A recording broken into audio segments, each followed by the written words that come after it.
Well, good afternoon and welcome everybody. Welcome to today's first session LEI webinar on the rental housing markets. Today we have a presentation that we want to provide you today called North America's Housing Reset, Finding Balance in Housing Tenure and Affordability, a Canadian Perspective.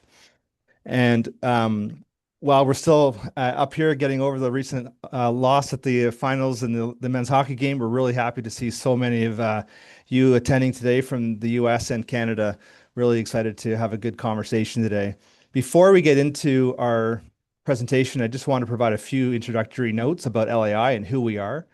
LAI is an honorary society providing a global platform for distinguished practitioners in the field of land economics. Next slide.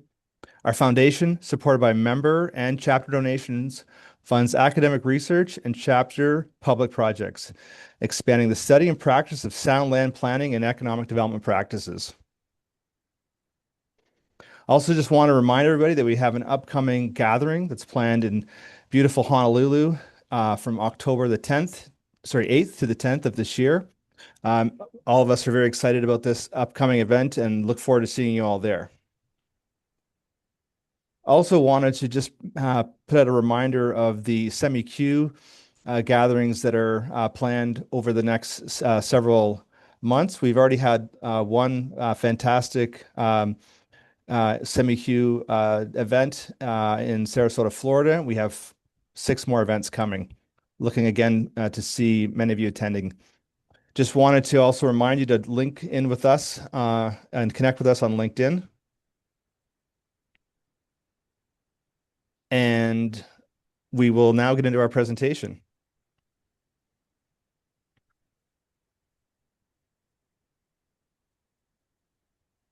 So I want to just introduce our team of speakers today. My name is Jamie Cook. I'm a managing partner at Watson & Associates Economists Limited. I'm also a member of LAI's Simcoe chapter in Toronto. Our firm's based out of Mississauga, Ontario, just near Toronto, Ontario. And our firm specializes in growth management, demographics, housing, economics, and municipal finance studies. And I head up our firm's planning and land economics division. I'm going to be opening up the webinar today. I'm also joined here by Eric Carvenden, my colleague at Watson & Associates. Eric's a registered professional planner and a professional land economist. He joined our firm in 2008 and is currently a manager with the firm. Eric is our lead consultant on housing and real estate market analysis, as well as municipal competitiveness studies. He also specializes in consulting services focused on demographic forecasting, growth management strategies, and employment strategies across Canada. I'm also joined by Michael Mordison from the Vancouver chapter at LAI. Michael is the founding director of Livable City Planning Limited, a planning and development consulting firm focused on mixed-use real estate development and urban development projects across Vancouver, Toronto, Los Angeles, and London. He's also an adjunct professor at UBC and is president of the Vancouver LAI chapter and the LAI International Communications Director. And lastly, I just want to give a shout out to Dr. Anne McAfee, who's a longstanding professor at the School of Community and Regional Planning at the University of British Columbia and a member of the LAI Vancouver chapter for her expertise in helping us organize and prepare today's webinar. So let's dive right in. The goal of today's webinar is to start a conversation regarding the opportunities and challenges associated with rental housing and the market for rental housing in North America. Our focus is on existing conditions, challenges, and opportunities to support strong growth, the strong growth that we see across Canada, and particularly in the Greater Toronto Hamilton area and the Greater Vancouver region over the next several decades. We hope to build on today's webinar through your insights related to your experiences and best practices across Canada and the United States. As such, we're going to leave about 20 minutes for discussions and Q&A following our presentation. So I wanted to set the stage with a few slides to introduce this topic more broadly. On the next slide, wanted to just speak to the overall outlook for population growth in Canada. And so When we look at the country's population, we can see that we're anticipated to experience continued strong population growth, reaching about 52 million people over the next 30 years. That's an increase of about 10 million additional people, a growth rate of about 0.7% annually. And when we compare that to the rest of the G7 countries, Canada is the fastest growing G7 country of the other G7 countries. So we are experiencing notable population growth. And when we look at how we're growing in the next slide, I want to just focus on this for a few minutes. It's really important to recognize that the demographic and the socioeconomic trends that are driving population growth today are much different than what was driving population growth in the past. So when we look historically between the 1970s up to the early 2000s, we know that most of the population growth was largely driven by the baby boom population and supported by strong natural increase, so births, and a healthy share of immigration. That growth in the baby boom population really supported strong demand over that time period in the ownership market between 1970 and the 2000s. Things started to shift, though, in the late 1990s and early 2000s, when at that point we saw a decline in fertility rates. And at that point, the federal government shifted a lot of its focus to stronger immigration to overcome the aging of the population and those declining rates in fertility. When we look at the next 30 years, we continue to see that population growth is going to be overwhelmingly dominated by immigration. In fact, we expect to see negative population growth through natural increase, through the aging of the population, and relatively lower fertility. So that puts a lot of pressure on the nation to accommodate a high level of immigration to accommodate that population growth. In fact, more than 100% of the growth. And when we look at who's coming and the demands on housing, we can see that unlike the existing residents in Canada, about 65% of immigrants are renters.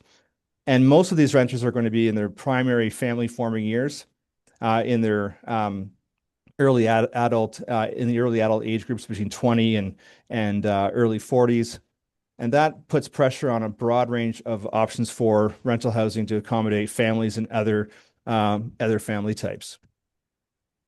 On the next slide, wanted to just speak to, well, what does this mean in terms of the demand for housing over the next 30 years? So the overall population growth that we've identified is anticipated to generate about 4.6 million additional households in Canada from 2026 to 56. And what's interesting about this is that, first of all, this doesn't consider any unmet demand for housing in the existing population. And when we look at the trends in housing over the next 30 years, we anticipate it to look quite a bit different relative to the trends we've seen in housing by structure type historically. Historically, about over half of the housing has been in low-density housing forms. We anticipate that those demographic shifts that I spoke of and the economic and socioeconomic forces, particularly related to housing affordability, are going to put more upward pressure on high-density housing forms as well as other missing middle housing typologies. Next slide. So when we look at what does that mean with respect to the demand for rental housing, this slide shows that we expect to see a fairly significant shift from that breakdown in tenure between owner and renter housing. Historically, over 70% of the housing has been in the owner-occupied category and about 29% in the renter-occupied category. Going forward, we expect to see about 50% of rental housing being made up from the overall total housing market demand. So in terms of the relative increase, that puts about almost a 45% increase or about a 43% increase in the relative demand for rental housing going forward relative to the past, even though the overall rate of housing and population's projected to moderate slightly compared to that historical trend. When we look at that annual amount of housing, that represents about 77,000 annual units that we would need in the rental housing market over the next 30 years to accommodate that demand. And the last slide I want to provide just as a takeaway is just to look at, well, what does this mean in terms of the overall makeup of the rental versus ownership market going forward? And when we zoom out, we can see that while the percentage of ownership housing is anticipated to decline slightly over the next 30 years from about 66% to 62%, it's still anticipated to be well above, or at least above, the historical averages that we've seen over the last 100 years. So just something to keep in mind when we're looking at this overall shift that we're speaking about. And now I'm going to turn over to Eric. He's going to speak to some of these further dynamics in the rental housing market.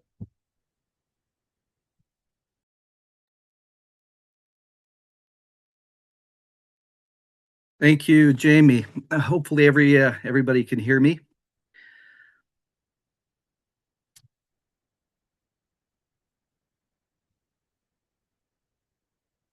Bear with me here with the slides. So I'm going to chat with you today about the housing market dynamics from a Canadian perspective and how this relates to the topic that we're discussing here today. As Jamie mentioned, the housing continuum is experiencing a generational shift, and we are expecting to see continued shifts in housing tenure towards a greater share of rental housing. Jamie spoke a little bit to the broader demographic drivers that are contributing to this shift, but I also wanted to speak a little bit more to housing affordability and how the erosion in housing affordability in Canada is a major driver of demand growth from both market and affordable rental units. We have been in a very experiencing some significant erosion in housing affordability since the pandemic in Canada. We have seen the cost of ownership housing increase as a share of household income at a very significant level. Currently sitting around 54% of household income is needed to support ownership in housing nationwide. And this is significantly higher than the historical average of 42% that the country has experienced. And while we've seen some moderation in this affordability erosion in the last year or so, we continue to be within the G7 having the most significant challenges with respect to housing ownership affordability. And this is particularly acute when looking at it within the lens of the Toronto area and also Vancouver, where ownership costs as a percentage of household income are 66% and 89% respectively. So we have a lot of challenges from an affordability perspective, which puts increasing pressure for demand for rental housing. So one of the key questions we have as we kind of continue to experience this shift in increasing demand for rental housing is, how do we support purpose-built rental housing construction over the long term to meet the forecast needs that Jamie mentioned, the need for 2.3 million rental housing units over the next 30 years. Now, one of the reasons why we're particularly concerned about this supply growth potential in purpose-built rental is that historically, the purpose-built rental market in Canada has underperformed. This graph here illustrates average annual purpose-built rental housing construction going back to 1970. And you can see that historically, we've averaged about 40,000 units with extended periods of underperformance through the 1980s, 1990s, and the early 2000s. It's only during peaks of where we've had federal government support in the 1970s and over the last decade where we've seen stronger levels of purpose-built rental development. Over the last few years, we've been averaging about 80,000 units per year. And in order for us to be able to meet those rental housing needs that Jamie spoke to, we will need to maintain current levels of rental housing development to meet this forecast need, which obviously has many challenges moving forward, which we'll speak to. Now, over the last decade and historically, the majority of rental housing supply growth in the market has come from the secondary rental market and not from the primary or purpose-built rental market. This has been most pronounced in Ontario and BC, where 79% of rental housing supply growth has come from that secondary market, 69% in British Columbia. This has been largely in the form of investment condos that have been a major source of rental housing in the secondary rental market. There's many markets in Ontario, for example, where investment condos rented out represent 60, 70, or even 80% of the overall increase in supply versus those that are owner occupied. Now, rental apartments that are rented out through the condominium sector, while they do represent supply, they are not necessarily well aligned with many rental market needs. They typically have very high premium rents and are not considered affordable for many renter households. They also have limited market choice. Many of them are relatively small units, either studios or one-bedroom units, many of them being even micro condos of 350 or 400 square feet, and not really designed for larger households such as families. The other issue that we're facing right now in Canada, and particularly in Greater Toronto and in Greater Vancouver, is that the condominium sector, which has been booming over the last decade or so, has now come to a virtual standstill with construction and sales at a 30-year low, basically at a level that we have not seen since the mid-1990s. And this really jeopardizes the supply growth potential for new rental housing supply through this secondary market moving forward. So in this discussion on addressing future rental housing needs in Canada, while we've seen recent purpose-built rental housing development that's helped the market move to a more balanced environment in 2026, a number of key challenges remain. First, the quantum of purpose-built rental housing supply growth that we need moving forward. How do we effectively achieve those sustained peak levels of roughly 80,000 units per year in the long term to meet forecast rental housing needs, especially in the context of historical underperformance in the sector? Secondly, we need more diversity in our purpose-built rental housing supply. That includes more affordable units, particularly those below market rents, as well as the need for larger family-sized units, particularly those of 2 or 3 bedrooms or larger in size.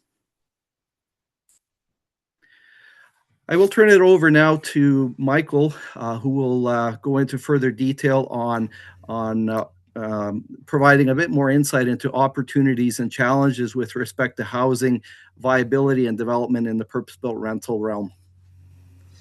Thank you very much, Eric. I think I've got a little. I'm switching gears, moving to using Excel as a presentation medium, so which is very handy. Thank you very much. As I think Jamie and Eric have noted, we do have this challenge with the economics and the competitiveness of rental housing and affordability challenges in the production of new housing.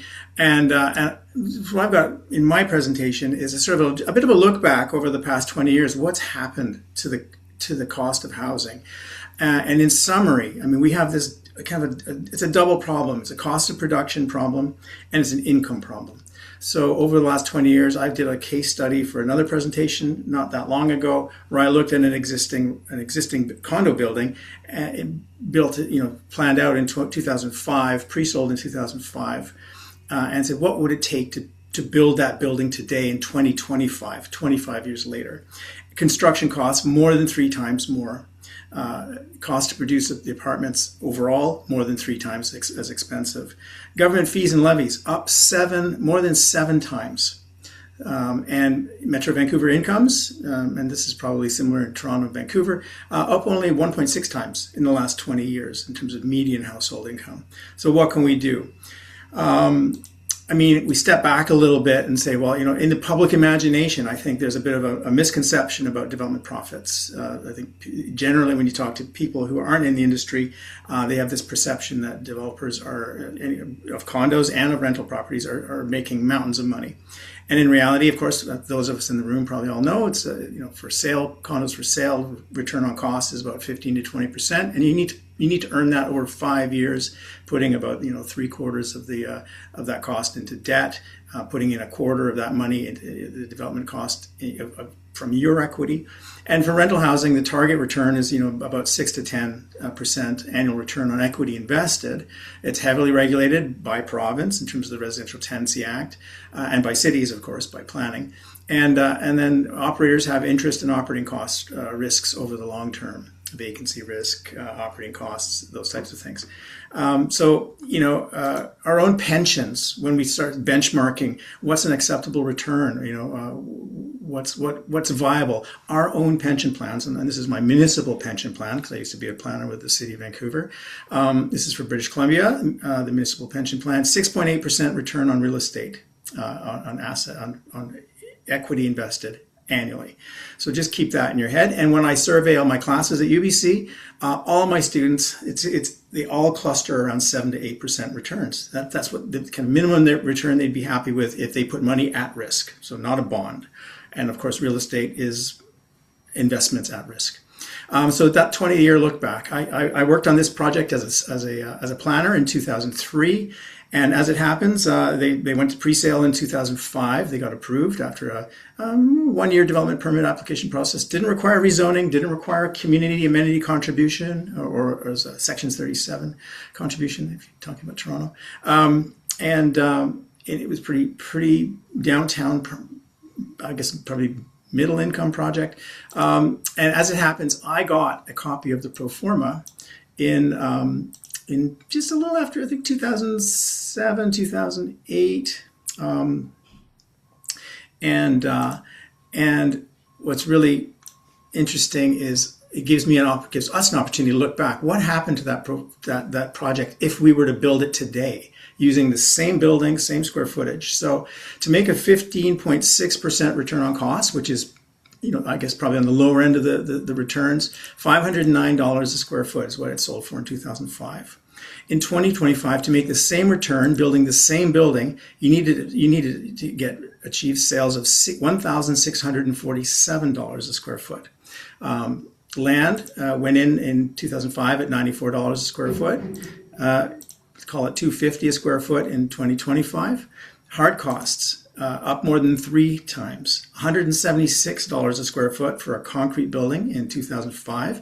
And with all the building code changes that we've had since then and the cost of materials and labor, that $176 has become $574 a square foot. People, you'll hear some critics in the market saying it's land that's the problem. It's just this, but it's not. It's construction cost is one of the greatest problems.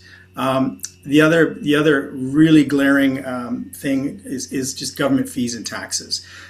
Regional taxes, DCCs, provincial property transfer taxes, city development cost levies. In 2005, the same project had $2.6 million of taxes, and this is outside of the building permit processing costs, which those are costs. I'm not including the development permit fee, the building permit fee. These are levies and fees attached to the production of new homes.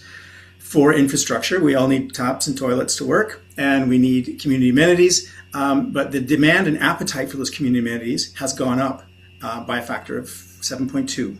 So that same project today would attract local government and regional government fees, plus the provincial property transfer tax of 19.1 million. And finally, if we look, at the bottom line, median household income in 2006 was $55,000. Today, in 2021 census, it was 90, so it's 1.6 times. To buy the very same unit, $381,000 for a 2-bedroom unit, 750 square feet. Today's $1.2 million. Worked out the mortgages. At the end of the day, the income needed to qualify to purchase that unit, $116,000 in 2005. $383,000 in 2025. So we have this enormous cost of production problem and an income problem as well too. Taxes on that unit, if you include PTT, city and region DCCs, property transfer tax on the sale, GST on the sale, CMHC insurance on the mortgage, $44,000 a unit in 2005, almost $200,000 a unit in 2025. So that gives you a bit of a snapshot why people are having a hard time qualifying to purchase condos. Government fees and taxes. I guess we could have another webinar on our new homes, the new amenity and tax ATM for federal, provincial, regional, and city governments. All of these groups say we want affordable housing, but at the same time, they have sometimes conflicting policies in terms of taxation, development cost charges, planning, zoning, all of these things. These are some real challenges. Turning our attention to rental. So what I've got here is I'm just going to try and hide my, there we go, hide my Zoom screen. What I've got modeled is a live rental case study of a 6-story building generally in the Vancouver area, 2.8 FSR, and it's got 100% market rental. And, going back to that investment appetite, thinking about where you can earn money, where you would invest, where your pension funds invest. Would you invest in this project at this state? Probably not. The cash return of less than 1% and a total return, including the principal repayment, of 3.9. And what we're looking at is a wood frame building. It's about $450 a square foot to construct, just for hard costs. It's 90 units, 1 parking stall per unit. Market rents, $4.56 a square foot. The average apartment, what do we have? 626 square feet, and the average affordability would require income at 30% of income of $114,000 per year. This is 127% of median income. We have the option of putting in below market units at CMHC average rents, which is the universe of the rents from the universe of housing that exist in Vancouver.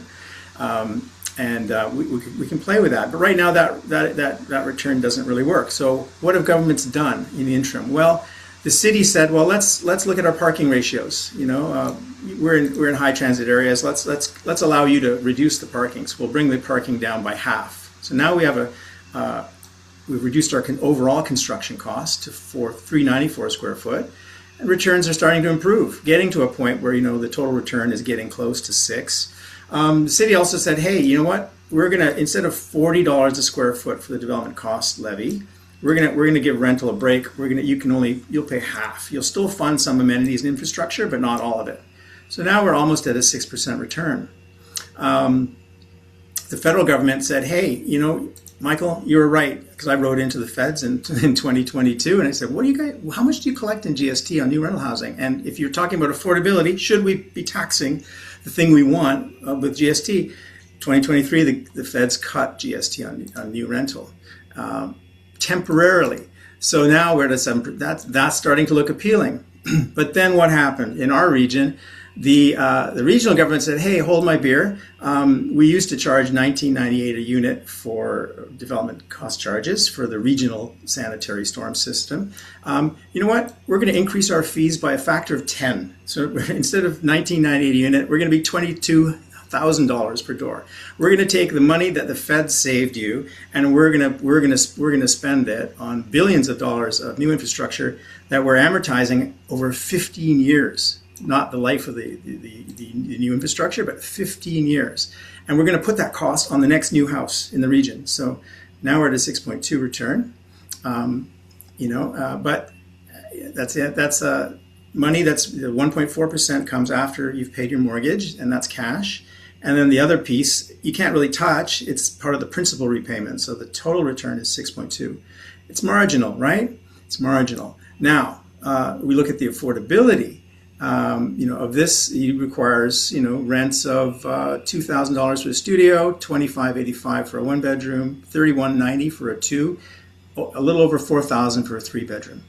City says, hey, well, can you, as a condition of giving you this new density, we'd like you to put 20% of these units in below market rents or moderate income rents that are based on the CMHC average. So that's $1,705 for studio, $1,860 for a 1-bedroom, $2,647 for a 2, and a little over $3,600 for a 3. Again, back to marginal returns.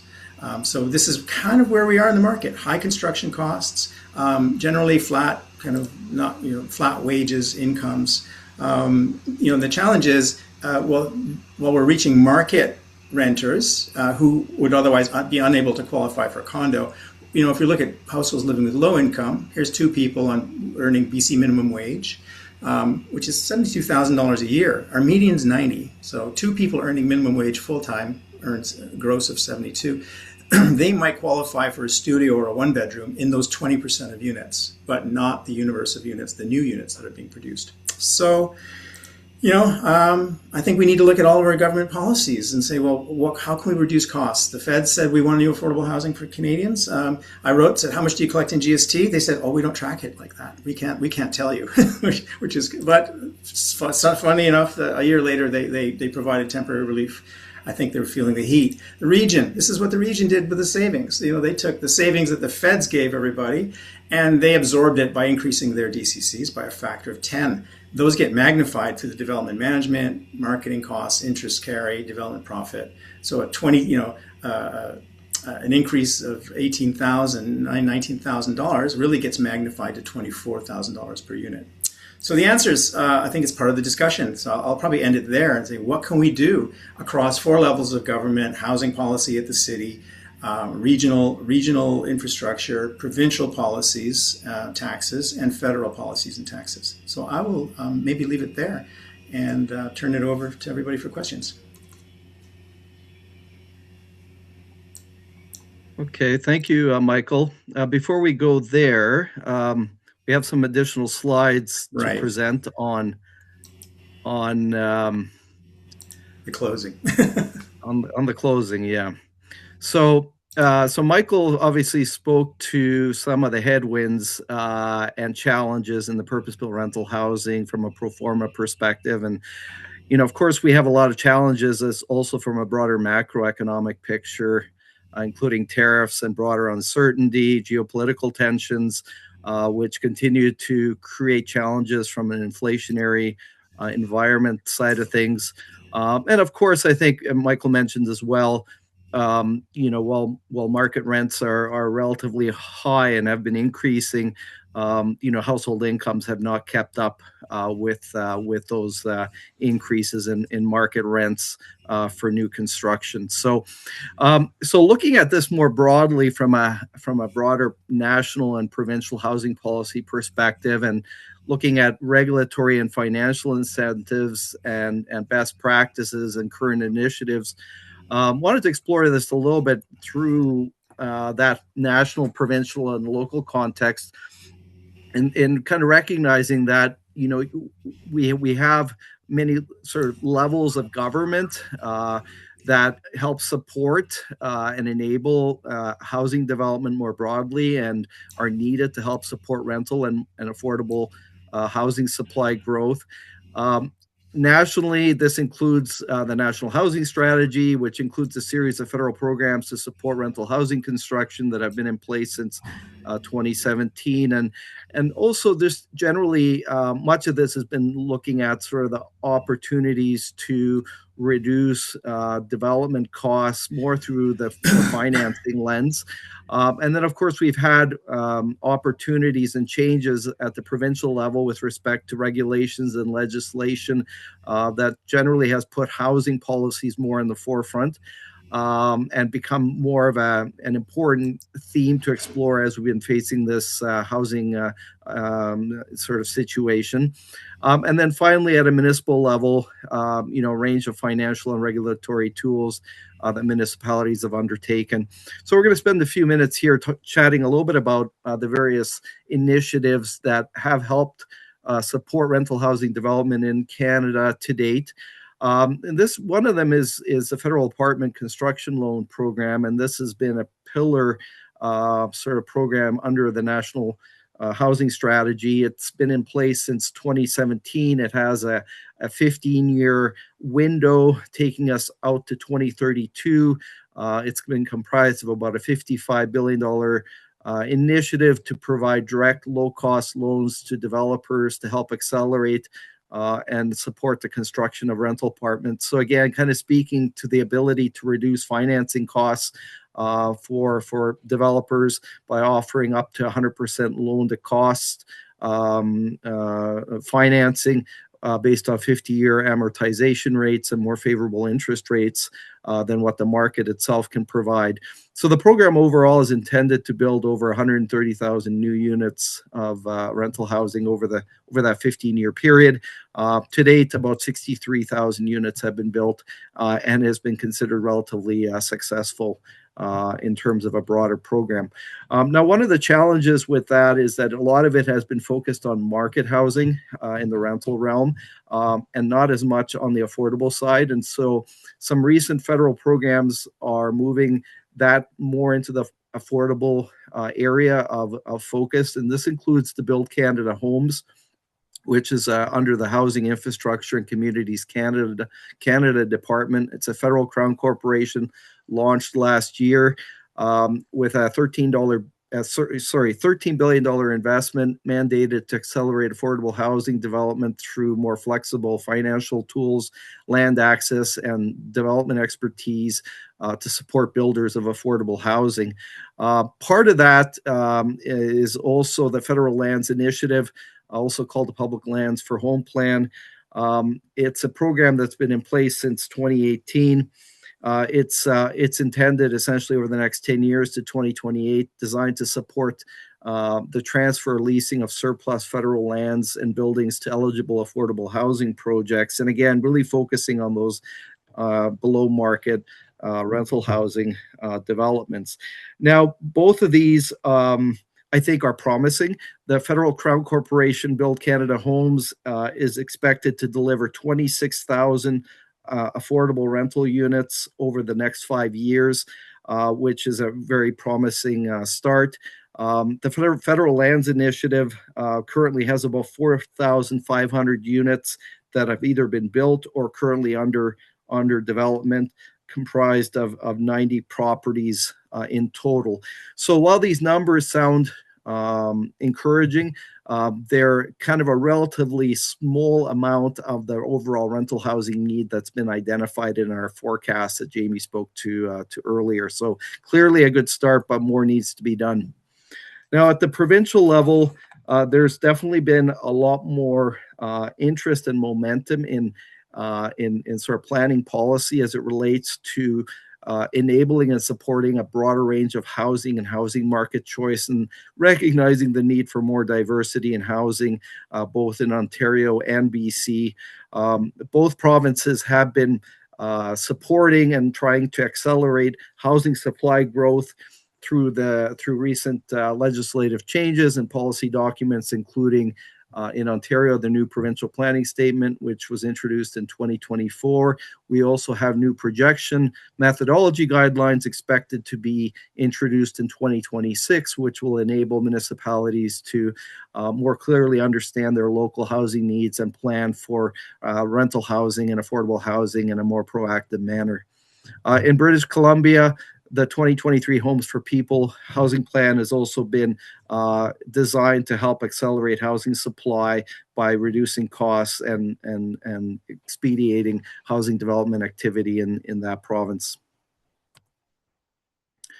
I wanted to shift gears a little bit and also talk about municipal financial incentives. Michael spoke a bit on the topic of development charges or development cost levies. These are one-time fees imposed by municipalities on new developments to fund growth-related capital infrastructure. South of the border in the U.S., these are known as development impact fees. And so there have been some changes at the provincial and local levels to help alleviate some of these costs, either through discounts or deferrals. On the discount side in Ontario, purpose-built rental housing is discounted by 15 to 25%, depending on the size of the rental units. And so that helps reduce some of the impacts of development charges. All affordable housing units are also discounted 100%. And so these are mandatory exemptions that apply to all municipalities in Ontario that have development charges in place. Some municipalities have also gone further and have introduced 100% discretionary exemptions for larger purpose-built rental housing units. So these would be units of either 2, 3 bedroom or larger. So municipalities in the Greater Toronto Area that are facing significant pressure in rental housing demand, such as Mississauga and Brampton, have applied such discretionary measures. In British Columbia, the City of Vancouver has introduced a temporary 20% reduction to citywide utility and area-specific development cost levies that's applicable to rental housing as well. I also wanted to speak a little bit to community improvement plans. So in Ontario, municipalities can use community improvement plans to help incentivize rental housing development through various types of grants, loans, and tax rebate programs. An example I wanted to showcase here is in a mid-sized city, Kingston, Ontario, where over the last couple of years, they've had a tax increment equivalent grant or TIG program in place that offers property tax credits equivalent to about 50% of the municipal portion of a property tax increase for 2 years after construction and occupancy. So what it's doing, it's alleviating the property tax costs associated with owning and operating a purpose-built rental development. And the city has seen quite a bit of success over the last couple of years for developments that have applied and have been constructed through this program.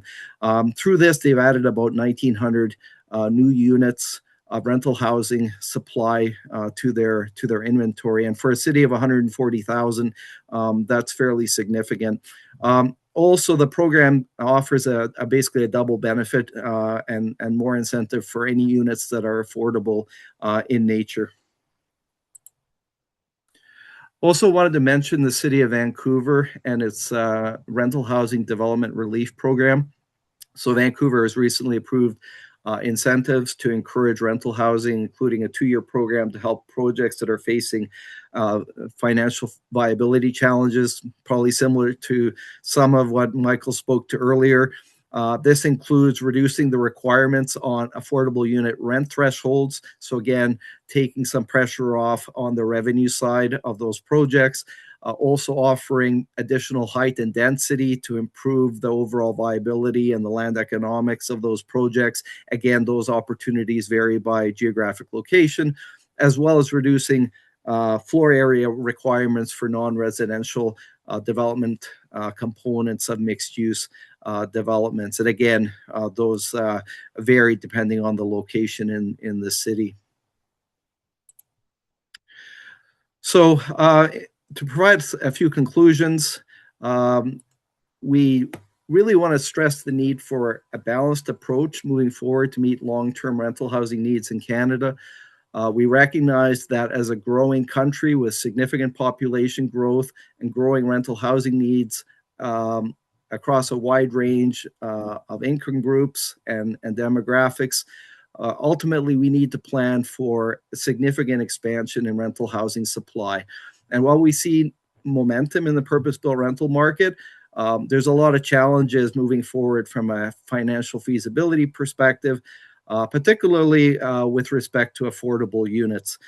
We need to collectively be proactive in maintaining and expanding appropriate regulatory and financial tools and programs to help sustain rental housing development over the long term, both for market and affordable units. And this requires support from all levels of government, including the federal government, who needs to be committed over the long term to support rental housing construction, including both market and non-market units aligned with those forecast needs that we've identified. So I'm going to turn it over to Jamie to open up the discussion. Great, thanks, Eric. And so as you can see, I think we've provided a lot of insight and hopefully shed some light on some of the challenges that we are experiencing in this market known as the rental housing market in Canada today. And while we recognize that there are opportunities that we've laid out, we don't have all the answers. And what we'd like to do is turn over to you to hear from you to get a better understanding of what your experience has been with respect to opportunities and challenges in delivering rental housing across North America. We have 2 questions for you as help start the conversation. The first is, based on your experience, what tools or programs have you been effective in your jurisdiction in enabling and supporting rental housing development? Any best practices that you could share would be greatly appreciated. And what role should be given to the federal government or other provincial, state levels of government or local governments in supporting purpose-built rental housing construction? So we'll turn it over to you, and happy to take any questions and comments that you might have.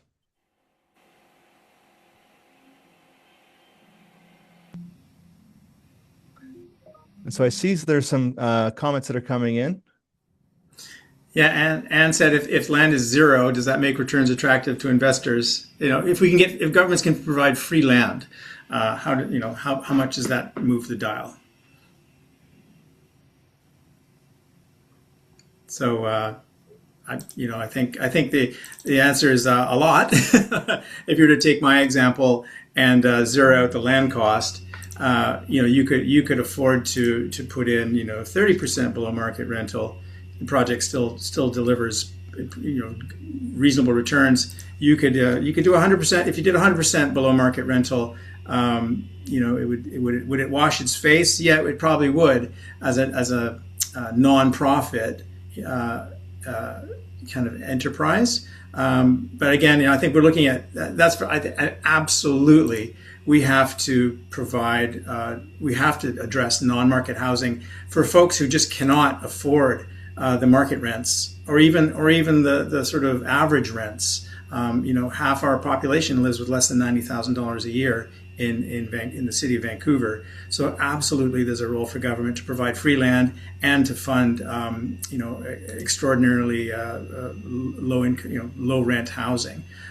But for the market to operate, and for the market, there's been this transactional exchange where local governments across Metro, and probably the same in Toronto, saying, well, listen, we'll give you more density, but you have to give us 20% below market housing. But the reality is that land is coming from private owners. If it's, this is a 4-lot development, so that's $10 million at $2.5 million a lot. The land is a real cost.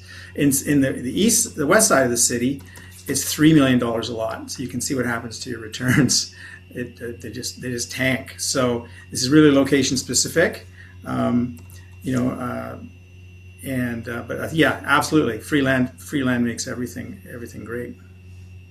One thing, Michael, there was a comment in the chat that we should mention when we're referencing dollars here. We're speaking in regard to Canadian dollars, and the exchange rate currently is about 1.36 for every one USD. So that kind of gives some perspective for those that are interested in that exchange rate. Yeah. Any other what other questions might we have? I'm not seeing any other questions coming up. Does anybody out there in the audience have anything further you'd like to ask us? Please feel free to ask us some questions or provide some insights. Use the chat. Use the chat. Mm-hmm. What do you think the big drivers, the big dials are, Jamie and Eric, in terms of if we're going to really get?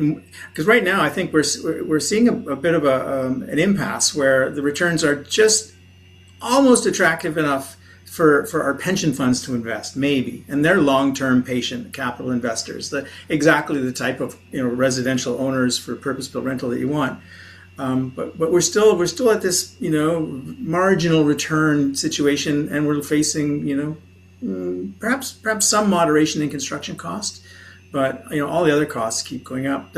Our province just created a new provincial sales tax on architecture fees and engineering fees. Again, dissonance in policy. Any thoughts on that?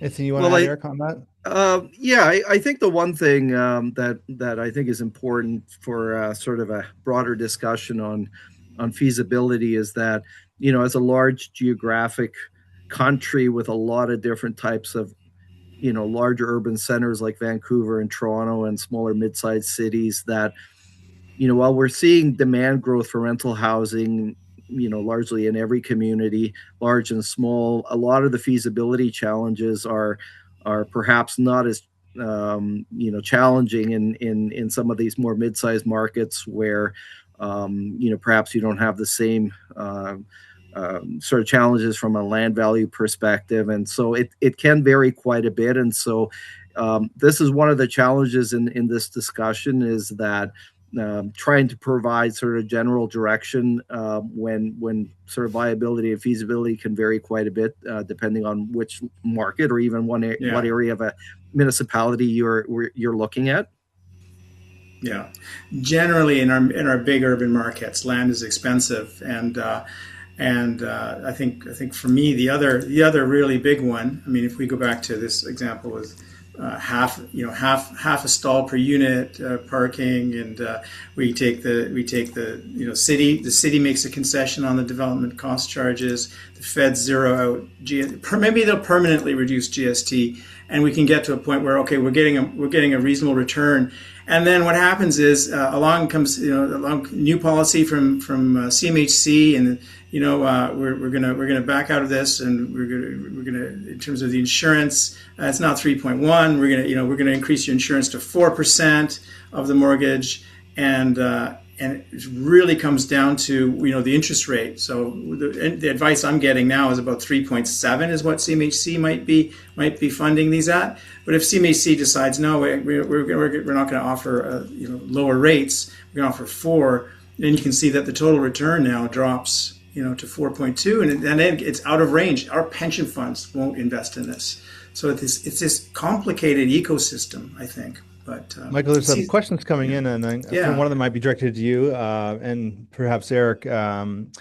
It's really this considerable challenge we have with how to actually fund this gap that we're talking about. And so the question is, if DCCs are reduced or waived for some types of rental housing, where does that lost revenue come from to pay for the needed infrastructure? Any thoughts on what you've maybe discovered through some of your modeling on that? I've got one. Gregor Robertson, as the Minister of Housing for the federal government, for CMHC, promised $52 billion in federal infrastructure support to cities in Canada. So I just did some quick back of the napkin math. That translates, if we do it on a per capita basis, Metro Vancouver would be eligible for $3.9 billion of that over 10 years.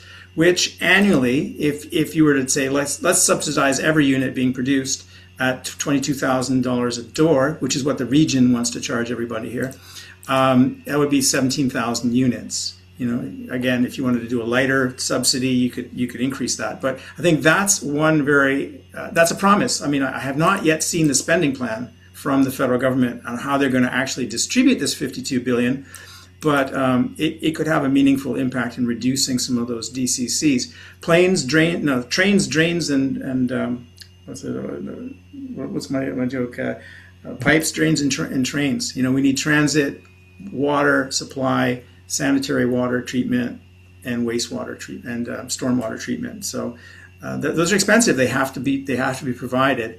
Should the next new home buyer pay for that? I guess is my question. Craig's provided a note saying it's worth noting that both the City of Vancouver and the City of Toronto are reviewing their full range of development costs, charges, fees, levies, reflecting the kinds of analysis presented today by Michael. And there's also a focus on purpose-built rental, especially below market rent. So Absolutely. Just a comment that's come in. Absolutely. I think all levels of government have to have this moment of reflection and look at their cumulative impacts. Because I think over the last 5 years, we've seen a lot of dissonance. One level of government is incenting, another level of government is increasing fees. It's just they all have to be singing from the same songbook. Agreed. Yeah. Any other? I've heard a lot of developers talk about. Listen, if you let me roll over my capital and don't ding me with capital gains tax, if I'm going to take capital from one property, sell that property, reinvest it in a new purpose-built rental building. One way of doing that would be to implement sort of U.S.-style capital gains tax rollovers or shelters for capital gains tax. And then I've also heard from a lot of people, bring back the multiple unit tax incentives that the feds used to have in the 70s and 80s. Certainly, we have to permanently zero rate housing for GST. I think all housing. I mean, we Canadians, oh my gosh, sometimes we're such sheep. We just take it for granted that you have to pay 5% GST on your new home. But that we've only been doing that since the 80s. And in the 80s, the average home was way cheaper than it is now. Now we're paying 5% GST on, although there's a temporary waiver on new homes below $1 million. But in our markets, it's not hard to get up to over $1 million on your home. So I think we need to look at those things too. Thanks, Michael. There's a question that came in from Anne saying, there's been a challenge bringing enough people into trades to build recent levels of housing construction. While construction costs are easing, does the labor force supply forecast constrain how much relief we will see in construction costs? I think that question might be more for me a little bit. I think that's a good point. I think, over the last decade or beyond, we've seen times where we've had very acute labor force shortages. We saw one prior to the COVID pandemic, quite significantly across most of the large urban areas of Canada and more broadly, and following COVID as well. That there's been a bit of slack in the labor force and the unemployment rate in Canada in the last since about mid 2022. But I think at any time, once these conditions that we're experiencing right now and the current sort of broader macro environment start to continually improve, or no doubt we're going to see constraints again in the labor market as the population ages, as the labor force participation rates are continuing to trend downward. I think we're going to continue to see tightness in the labor market. So I think it's definitely an ongoing issue that we'll be facing. And that's, I think, a key reason why our federal government is so keen on bringing in new immigrants into the country, because ultimately we need to ensure that we have the labor force to support our population and our economy. There is this double-edged sword. Like, our dependency ratio is just going to, in terms of the number of working people to non-working people in Canada, given the aging of our society, we have to bring in new immigrants and skilled trades and skilled immigrants. But then we have to house them, and so to foist all of these costs down to the city is unfair. And I think senior levels of government with their taxation powers have to start redirecting funding for climate resiliency, infrastructure, transit, all the things that make it easier to build new homes for people in a way that's economical. Yeah. And we're seeing within the trades, there's also a lot of retirement happening of skilled workers. So it's a challenging situation. That's a great point. Yeah. All right, we don't see any more questions coming in. We're almost at time. I'm wondering if there's any final thoughts from the panel, Eric or Michael, that you want to really get across. Any sort of burning last minute points you want to make? Eric, how about you? Yeah, no, this has been a great discussion here today, and appreciated all the input from the audience and obviously from the panel here as well. It's there's a lot for us to consider collectively as a country moving forward, and not an issue that we're going to find all the answers today, but certainly something we're going to have to be working through for the coming years. Yeah. All right. I think for me, the other thing we didn't really touch much on is just the state of planning. And I think in many cities, it's a challenge to get new intensity on sites. When I moved back to Vancouver from London, England in 2016, I met Peter Miller, 80-year-old gentleman who owned a little bit of property on an arterial road in Vancouver. I applied for a 6-story wood frame rental building, purpose-built, 20% of the units below market. He spent 8 years of his 80 trying to get his property rezoned. It took 5 nights of public hearings. A lot of people complaining that a 6-story building would bring the ghetto to Kitsilano, would completely destroy the fabric of society. And he died before he got his development permit. So now his kids have to pick up the torch and try and build that building. But, you know, I think vitamin D, vitamin density, and proper planning, you know, it does make a difference. So you can see just the difference between 2.8 FSR, 3 FSR. It just makes the returns more attractive to even our own pension. Maybe our pension funds might invest. You know, the best probably the best landlords you can imagine, long-term patient capital. So our planning has to be aligned. Our tax policies have to be aligned. Our fees have to be aligned. All 4 levels of government need to get in the same room and have a conversation and make sure they're not disrupting each other or implementing policies that actually create dissonance for affordability, both for ownership and for rental. I think I'd advocate for that. All right, that's great, Michael. Well, we're at 1 o'clock, so we will adjourn the meeting. I just want to, before we adjourn, to say thank you very much to all those who attended today, and also remind you that we've got another LAI Global Initiatives webinar coming up regarding how artificial intelligence is changing urban planning. So please join us for that next webinar that'll be coming shortly. Thanks, everybody. Have a great day. There'll be no hosts for the AI one. It'll just be automated. Thanks all. Thanks, everybody. This has been fun. Bye for now. Thank you.